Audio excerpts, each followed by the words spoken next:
I'm Geoff Nemnich. And I'm Rick Paulette.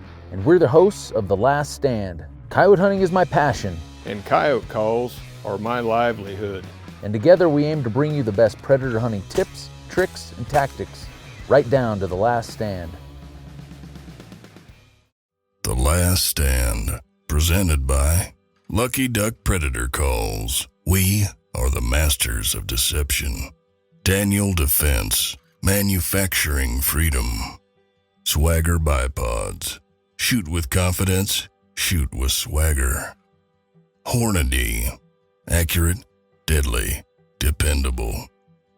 We pack up, we make about an hour run a little bit deeper into the sandhills, meet up with another good buddy, Matt, and we head on out. Obviously, expectations are always high. You know, we were seeing coyotes, but they just weren't wanting to come to the call. So we made a move. We went to a different part of the ranch that Matt hadn't been to recently. We started hearing coyotes howling. So it took us about 3 stands to get into the coyotes finally. And it was late in the stand. A lot of times when it's dead calm, those coyotes just come in a little slower. And that was the case on this stand. It was probably 8 minutes in, switched the sounds up. 10 minutes in, I switched to a coyote fight. 12 minutes in, I switched back to a rabbit. And probably 14-minute mark or so, Matt spots the coyote clear over to the right, almost on the downwind.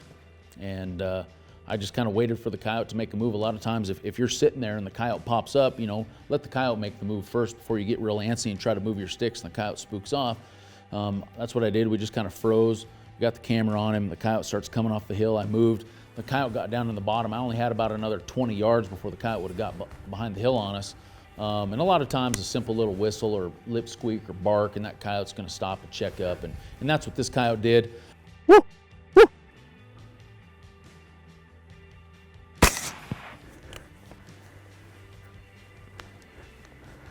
Well, we had to work for that coyote.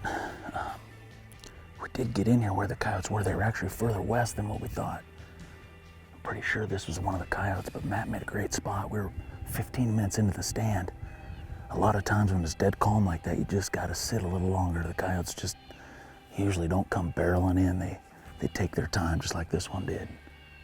And he almost got behind the hill on us. The wind's kind of going back over the top here, so I was almost out of shooting room. The camera was almost out of room to view it, so coyote stopped kind of quartering towards me. I must have raked it down that side shoulder, down through the ribs, but didn't drop it down, but it tumbled there about 10, 15 yards down in the cut, so that's why persistence pays off. We've been hard at it all day, and they're coming in. The couple that we've called in have been real sneaky like that, but hey, nonetheless, we got a coyote in the truck.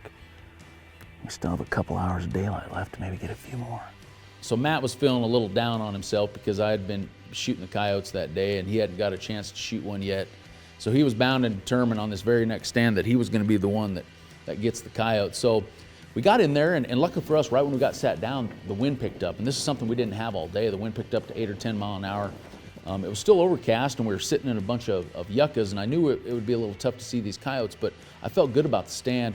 And sure enough, it's not 6 minutes into the stand, and we look up and we spot this coyote, and he's already 50 yards and closing at the call, coming hard through the yuccas. But I knew this coyote was coming right for the call. If he got within, a 10-foot circle of it, he probably was going to wind it, and then it was going to be a circus trying to shoot him, dodging through the yuccas, running away. So I kind of lined up out, and he went through this little gap, and I rolled him probably, 8 feet from the call. Come to find out, Matt wasn't too happy about it. He had the slack pulled out of his trigger right on that thing, and he accused me of shooting coyotes out from under him, but I told him he'd probably missed anyway. So we got a coyote. It was footage you like to see. Anytime you get a coyote that comes hard right at the call like that, and you can kill him right next to the call, that says a lot about what you're doing. So last day of the trip, we make yet another move. We drive south about an hour from where we were hunting the day before. We meet up with Tyler and Ty, and we have high expectations because the weather pattern finally changed. Overnight, temperature dropped probably 40, 50 degrees. It's spitting snow. The way the ranch laid out, we had a northeast wind that day. So it's very important early on in the day, if you're planning on making a run through a particular area, get the wind right off the bat. So we made a big run, and we actually came in, so we got clear down on the south end of the property we're gonna hunt. And that way everything, as you're making stands throughout the day, everything kind of lines up. So you can call this area, You essentially drive through the area you just got done calling, and you start looking for a new place to set up. Everything behind you doesn't matter anymore because you just called it. But nonetheless, we struggled a little bit in the morning. I don't think we were getting on coyotes for whatever reason. And it wasn't until about lunchtime that we were just trying to find a pattern, trying to find where these coyotes, were they up in the hills, were they down in the rush beds? We finally found a big hill. We found the cattle.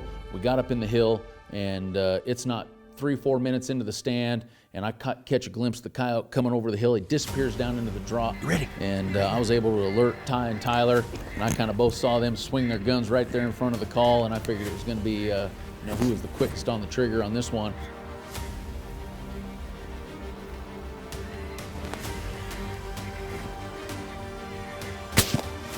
Nice.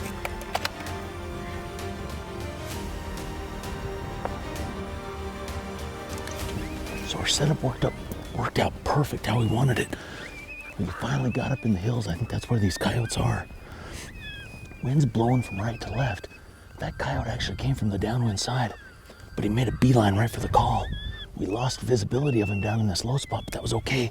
I knew he'd be looking at the call this way while we're up on the hill. Sure enough, he came right up here and he checked up a little bit because he saw us, but we were right on him, ready to go. I think Tyler and Ty double tapped him at the same time, about 60 yards down in front of us. Sure enough, the coyote came right up, and I purposely had put the call off to the side like that, kind of upwind and off to the side, really to hopefully keep the coyote's focus off to the left instead up where we were. And it actually did work on this one. The coyote kind of come up. He looked up at us a little bit, but he was still kind of looking over the call. And Tyler and Ty, shot simultaneously, both whacked this coyote, 50, 60 yards, and we were on the board. Woohoo! Nice. Dude, it's all furred up. Yes. So we just got done killing a coyote on the way to that stand. We spotted a coyote down here eating the cake. They had just come along here earlier this morning, so the cows were all strung out in a line. And a lot of times those coyotes will come down there and eat that cake that they feed the cows. So we spotted him, so he's probably right down here. The wind's good. We're gonna slip in kind of right over this knob right here. Call, he should only be 500-600 yards below us. If it works out, if he's not full of cake, we should get him.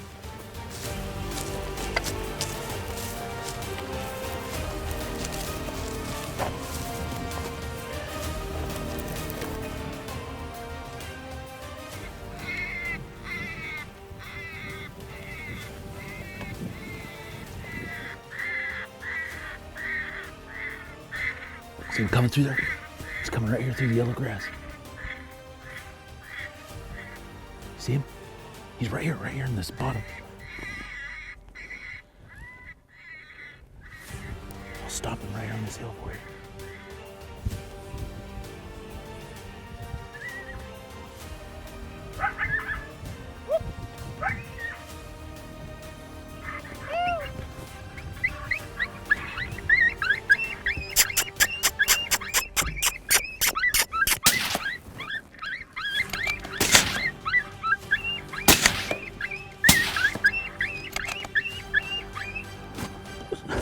Blew his heart out.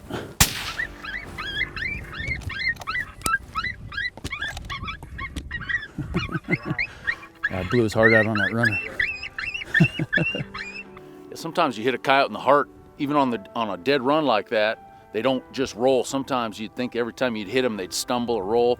I mean, this coyote was kind of quartering straight away, and I must have tucked it just right up in. He stumbled just a little bit, but as I got him in the scope, you just saw his whole side instantly become red, and it's just like somebody took a paintbrush through here. Luckily, we saw him pile up, but it would have been a short tracking job if we wouldn't have seen this. This is just sprayed with blood. Here, I'll show you the skid mark up here. It's pretty impressive.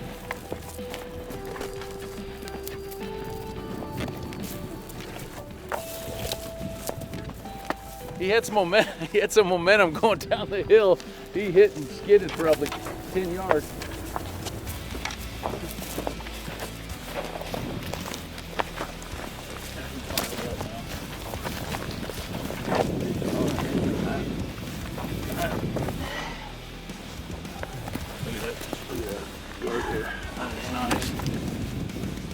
Good hackles on him, an older coyote.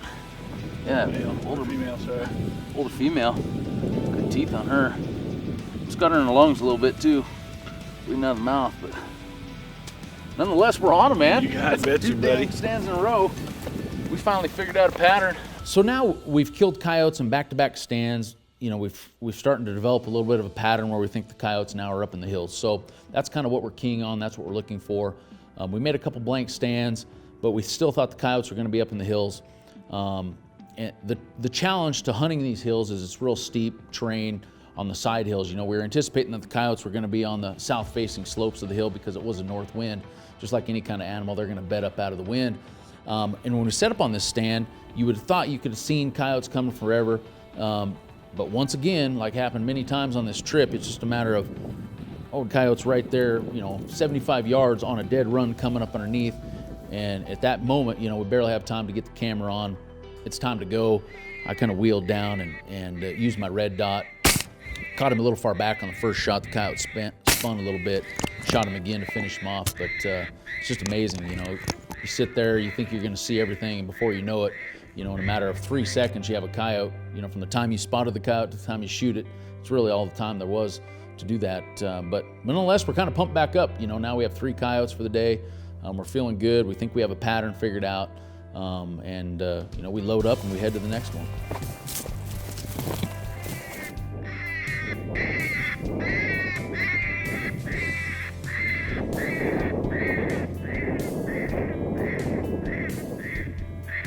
You must have Skyline Tyler. Is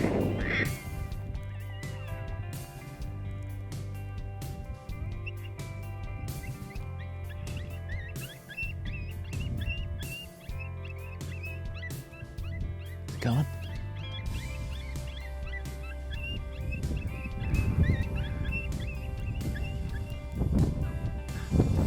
Oh, there's another one. There's another one out there in the middle of the ice. Right of that one, John. You come out of.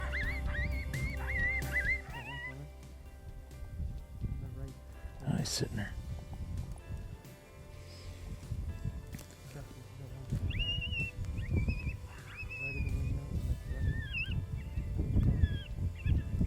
Didn't he stop? He's just standing there now. Coming?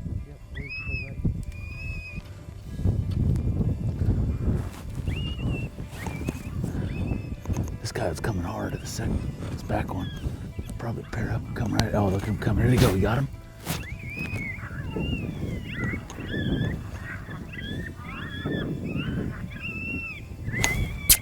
Tied. All 3 joined up. Here we go. They're getting real close to winning us though here. The lead one. The lead one here right in the fence.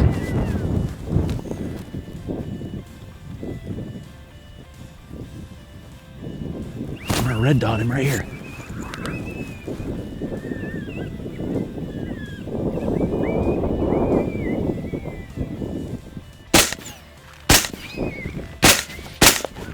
God damn it.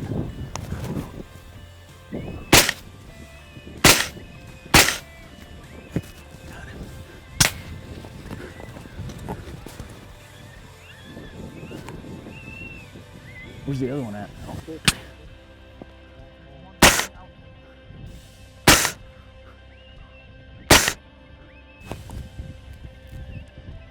This one's still going down.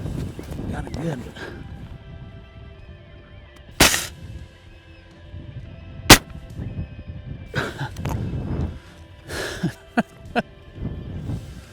That was frustrating, super frustrating. We finally, these coyotes all bunched up. We finally came.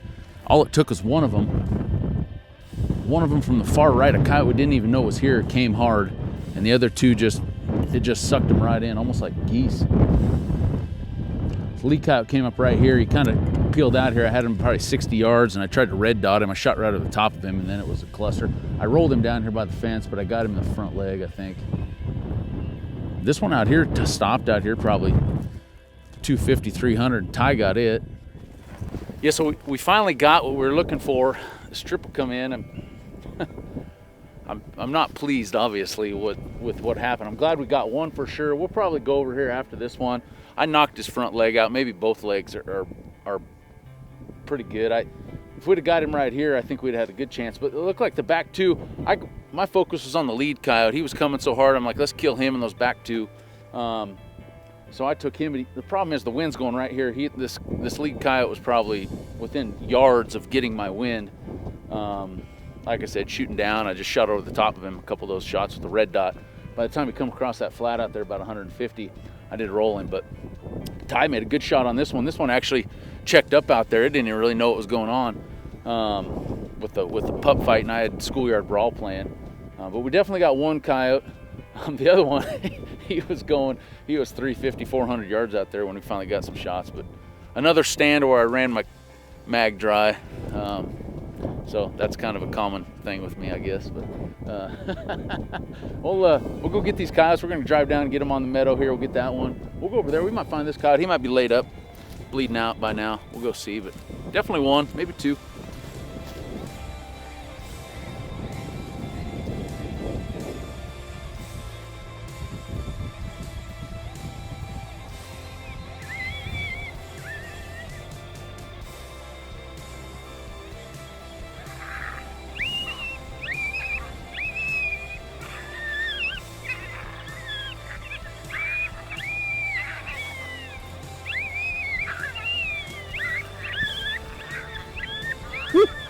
Whoop, whoop, whoop.